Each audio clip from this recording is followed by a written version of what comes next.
Over a 20-year career, he's accumulated a bunch of titles, including past president of the SSA, current CEO of Store Local. Behind it all, though, is the heart of a self-storage operator. On this week's edition of Stories Behind the Door podcast, we welcome the president of National Self-Storage, Travis Morrow. 2 decades helping shape self-storage as an operator, tech industry leader, and industry innovator. Today, we're covering the journey that put him at the center of Store Local, Tenant Inc., and Modern Storage Media. And of course, now the show coming in Atlanta in November. Really excited to welcome to the Stories Behind the Door podcast, Travis Morrow. Travis, excited to jump down the rabbit hole with you. Before I do that, I got to give a shout out to our sponsor on the podcast, also a lead sponsor of the show coming up in Atlanta, Kiwi 2, Wayne Woolsey and his team. Simply the best crews in steel. When they say it's going to get done, it is going to get done. Over 30 years, they've been building steel structures and self-storage, now heavily involved in small bay industrial flex. If you have a project, reach out to them at kiwisteel.com. Well, back to the man of the hour today. Travis, I've really been looking forward to this. It's kind of funny, since we first talked a month and a half, 2 months ago, we put this on the calendar for the podcast. I cannot believe the number of industry leaders that I just hear about the show over and over again, one person after the other that's going to be speaking. We're going to get to that. We'll talk deeply about it. Before I do that, the show always starts with the same question. Storage, such a unique asset class, such a niche asset class. How did Travis Morrow find himself so immersed in self-storage? Well, I was lucky, truly. I've said it before and I say it all the time, but it's 100% true that you don't graduate business school and say, man, I can't wait to get into self-storage. That's definitely the path I'm signing up for. But I was lucky enough to intern with National Self-Storage the last semester of my senior year.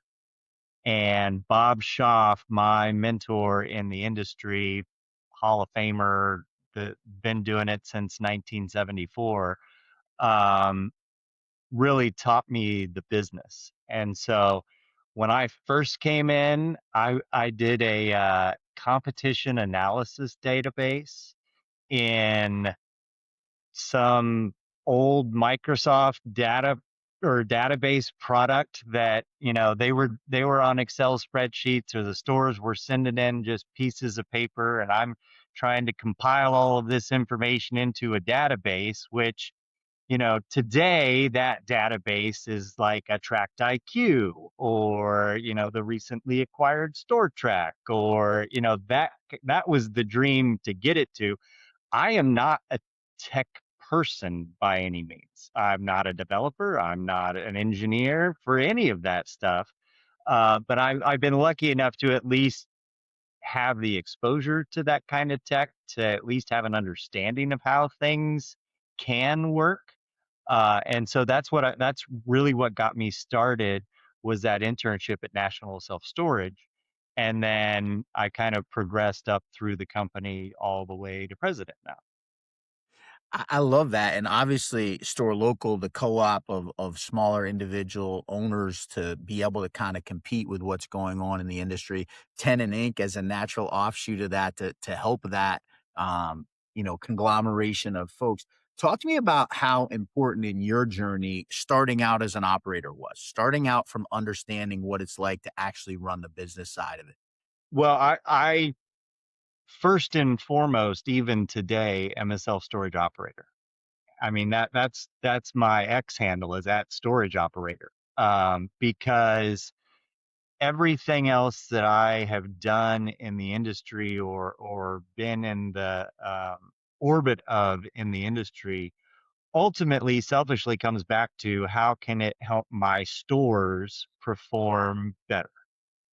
And so, I was fortunate to be able to be exposed to kind of all phases of our store operations throughout my career. When the Great Recession hit in 2008, 2009, National Self-Storage, we really shrunk our home office. And actually went remote at that point. But my job, in addition to running operations, became also paying the bills, doing the check runs, doing the accounting, doing the end of month reporting, and getting all of that out to our owners myself. So that gave me a really deep understanding of the accounting side of self storage, which has proven then to be valuable when we're off building software and saying, oh no, that's not going to work. That's not how that really works in practice. And we need to do it X, Y, or Z to make it actually work for our customers or self storage operators in general.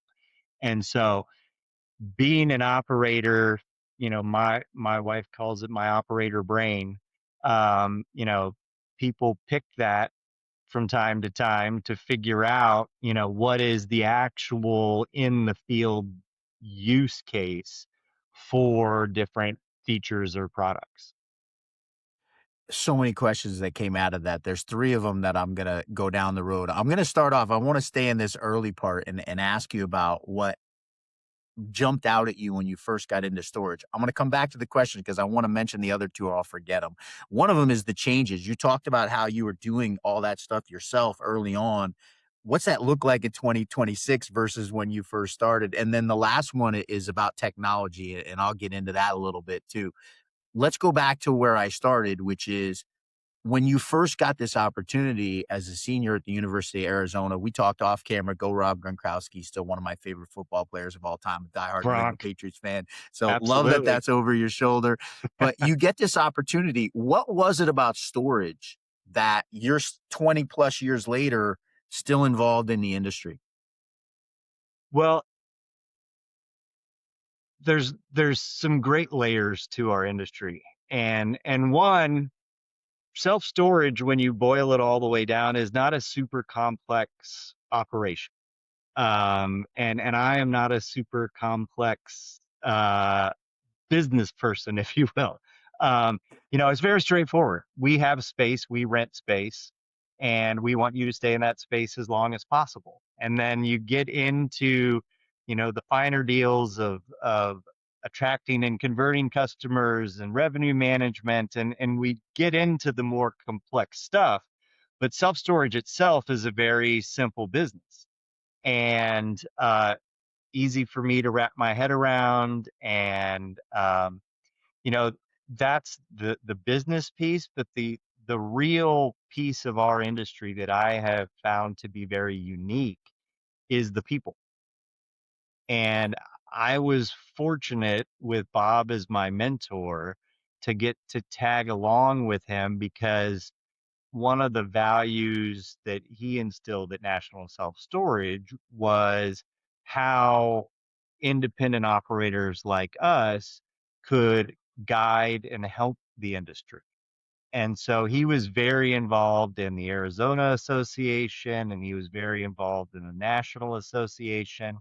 And so I got to tag along and meet a lot of the people uh, very early in my career that gave me exposure to how much people care about this industry, how willing people can be to work together in this industry for the benefit of the industry.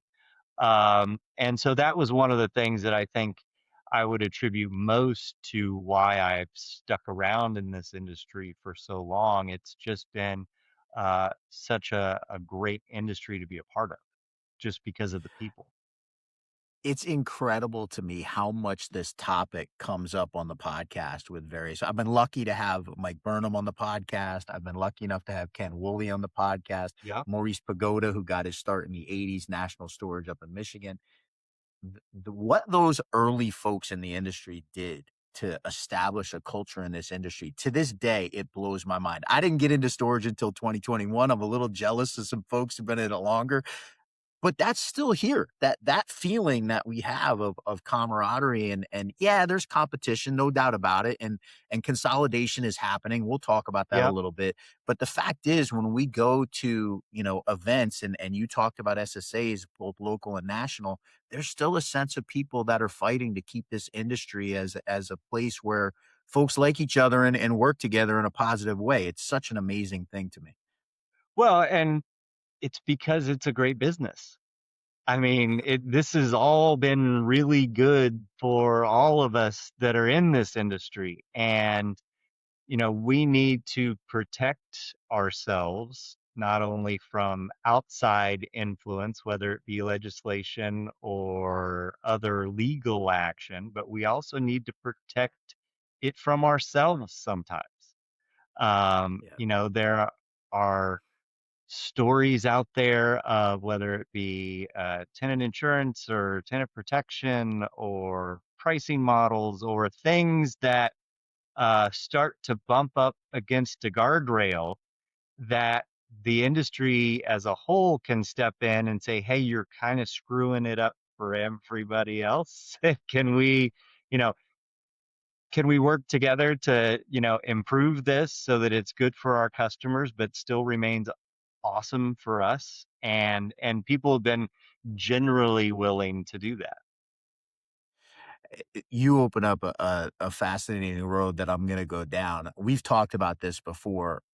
Obviously, Extra Space acquired or merged with Life Storage back in 2023. The news came out this morning. I just saw it on LinkedIn. Public Storage releases that the NSA acquisition is now finalized. Yep. 50,000 employees, I think they said 500,000 customers, something like that. I don't know the exact numbers, but uh, is that dangerous for the industry? I guess I'll ask you that question. We have so much power in two entities now in self-storage, somewhere, north of 7,500 stores either owned by or operated by those two people. Those two entities combined in 2006, if we flash back 20 years ago, I think Extra had just done their big acquisition. I can't remember the name of the store that they acquired, but they tripled in size. They were still less than 1,200 stores combined. Right Right. now, we're close to 8,000. Is that good for the industry? Is it bad for the industry? Is it indifferent for the industry? Do we still keep kind of moving along the way we have? Well, back in 2005, National Self Storage was the largest privately held portfolio in the industry, and we were at 93 stores. I mean, that's Yeah. nothing today. And we sold a big chunk of those to what is now CubeSmart. Yep. Um, but I will say that it's not good or bad. It is natural for our industry. And this is what happens in the lifespan of an industry. So, you know, I always follow the life cycle of the hospitality industry because I believe that self storage is probably 10 to 15 years younger in the lifespan or the life cycle than the hospitality industry. And if you look at the hospitality industry, what's happened with the brands and the consolidation in the hotel space, that is probably going to be a natural destination for a lot of the self storage industry. There used to be a lot of mom and pop hotels. That Yep. that's where they were. And Yeah. over time that consolidation happened. And good or bad, it's that's just the life cycle of business, and I don't know that that's something that you prevent. Um, Yeah. Consolidate, you mentioned store local, and I work and fight every day for the independent owner operator.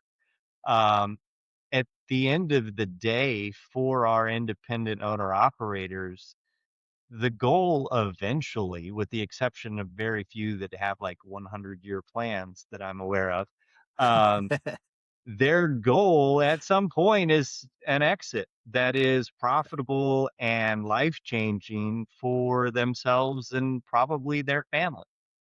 Yeah. And so the only way to get that kind of exit is somebody's got to be on the other side to buy it from you.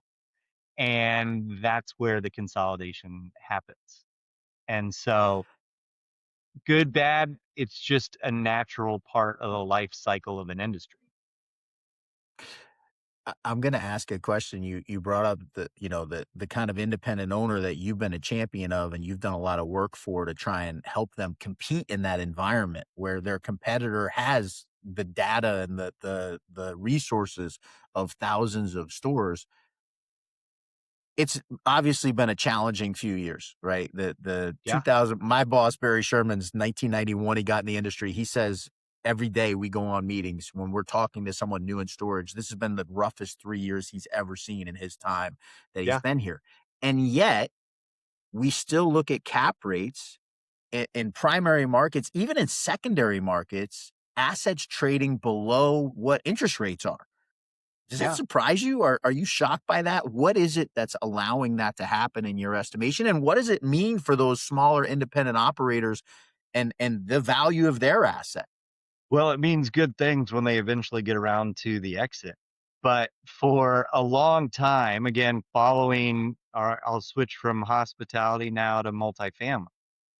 Multifamily cap rates have been historically much lower than self-storage because self-storage was the new kid on the block in commercial real estate and didn't quite have the rep or the confidence of Wall Street necessarily to be able to give us those kind of cap rates that multifamily trades for.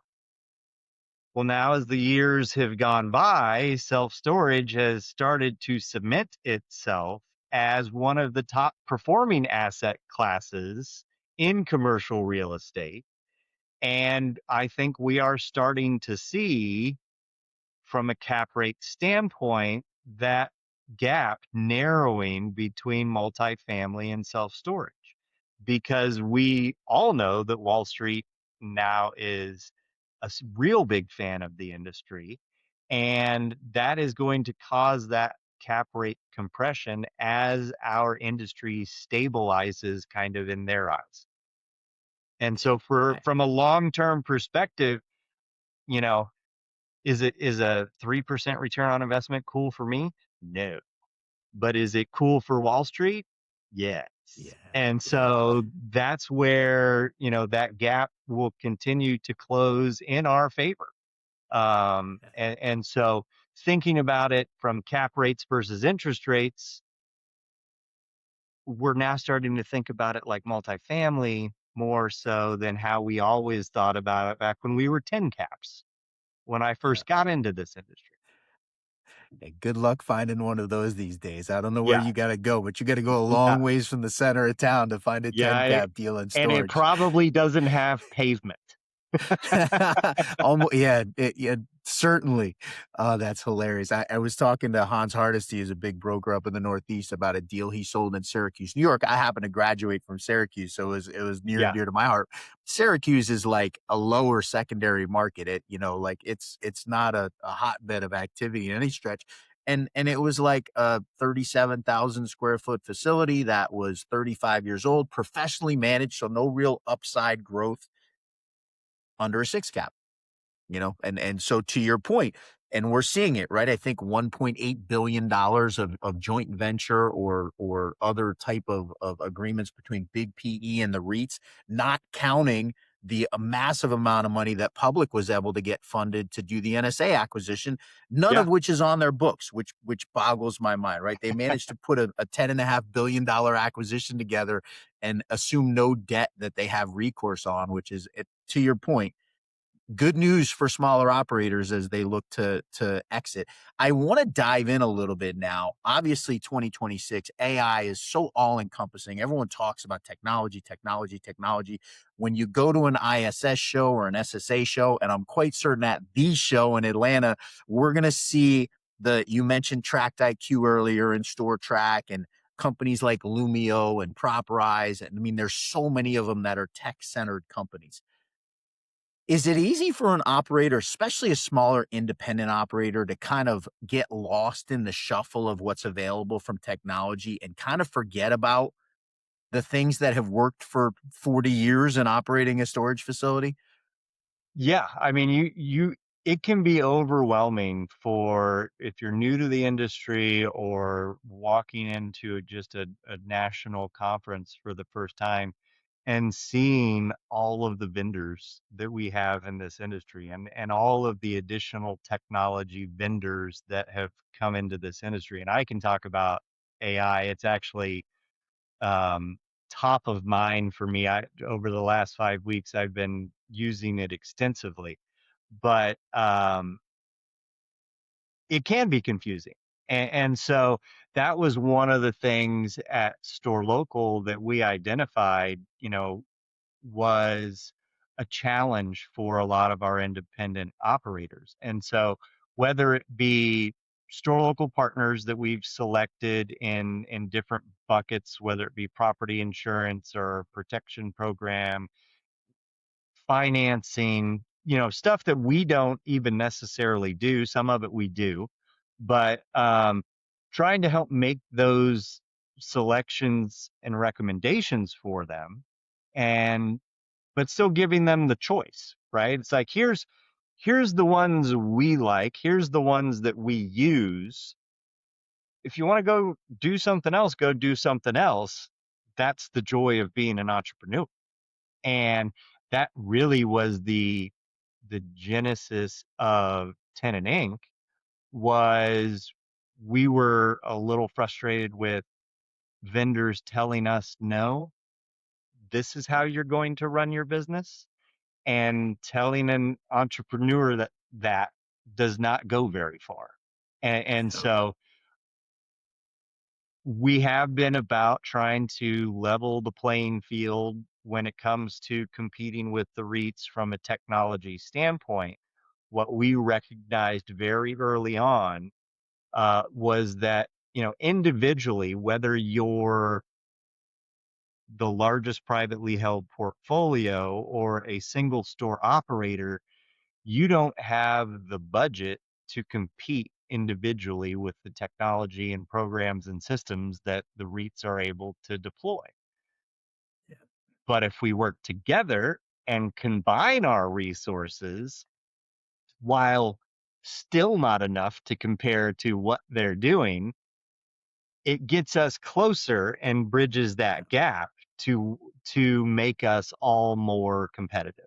And so that's what I've been doing since 2014 with Store Local, and National Self Storage, along with 13 or 12 other independent operators, were the initial group of founding members. um, when I came on as CEO at Store Local, we had 112 member companies in 2019, and since then as of last quarter, have grown that to over 530 member companies. And so it's that group of independent operators that get that I'm never going to be big enough to do this on my own. But if I can join another group of like-minded individuals that are all rowing in the same path, um, that will be good for my store, which goes back to what I had originally said. Why I do all of this stuff is because it's ultimately what's best for my stores and my operation. You just answered my next question. I was going to ask where this desire to go out and be so helpful is. It's not completely magnanimous, and you're super upfront with that. It can't be. Like I'm all for the good of the industry, and I learned, to be as industry first as possible. But at the end of the day, we are all business people, and that is our first responsibility, is to our stores and to, in my case, our third party management clients, that I have a responsibility to them to make their stores perform. And I need the tech and the tools to be able to do that. And so if we build it for ourselves and other people find it beneficial, then great. Let's do that and share that. But yeah, no, I still do my end of month reports every month, and they're due to my owners on the 15th, and I like to give them good news. I love it. First of all, thank you. I got a feature story in the Modern Storage Messenger magazine, so I very much appreciate that. Shout out to Brad Hadfield for an incredible job he did making me sound like a half decent person in storage. So I appreciate that. Well, I it was bring a that great up. article, and I will say that that's Poppy. Poppy handles our content and our editorial at MSM. I love it. I love it. I love it. Shout out to Poppy and thank you. Super grateful. I told you I graduated from Syracuse. I graduated from the School of Public Communications, Newhouse, pretty well known in the broadcast journalism and journalism world.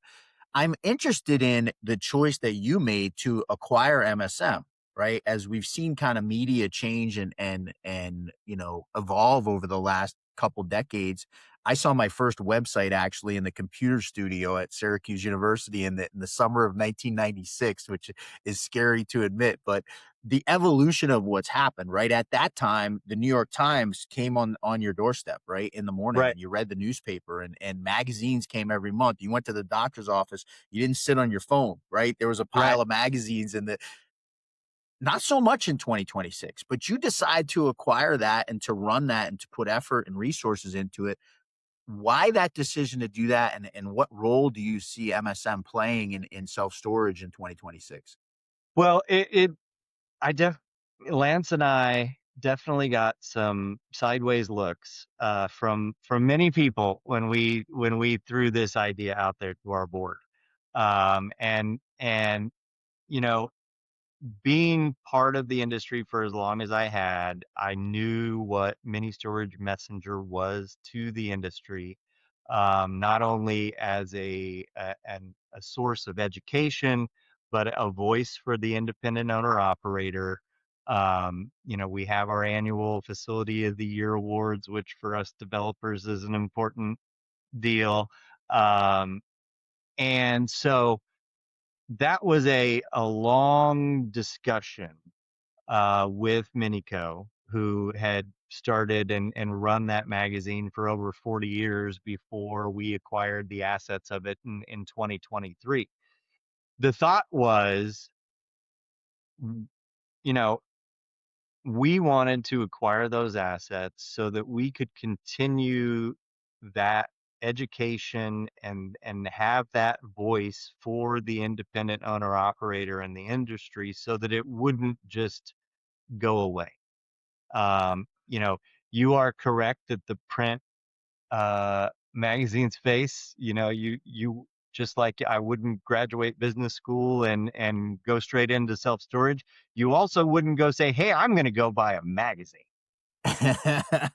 a print magazine." But the Right. vision was also always bigger than print.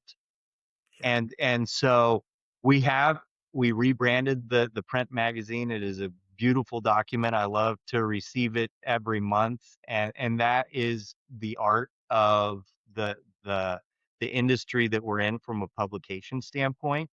Um, but then we revamped our digital experience and the digital magazine, and use a vendor called Vertical to produce this beautiful online version of the magazine that gives us all the power of a full-blown website, from animations and just how we display, and we can add audio, and we can add video, and we can do all of these things that you can't do in a printed book. We can enhance the digital version into more of an experience for our subscribers and readers. And so we get to do all the pretty things, but we also get to talk about what's important to the independent owner operator. And we also get to cover the news. And from an industry standpoint, the other main sources of news, whether it be ISS or SSA, they have an angle, just like every publication has an angle. We wanted to ensure that the independent owner operator angle continued to exist kind of in perpetuity with our acquisition of those assets. And so that's really what brought us to do that. Um, and I've learned a lot about the publishing industry since 2023 when we bought it, and it's been very, very interesting, but a lot of fun. Um, just being able to have our website, and see the news get updated every day, and be able to see on the back end how many people are reading articles and what's the most interesting stuff to self-storage operators. And fun fact, the most popular type of content we produce is fires. Like whenever we cover a facility Facility. burning, more people read that than anything.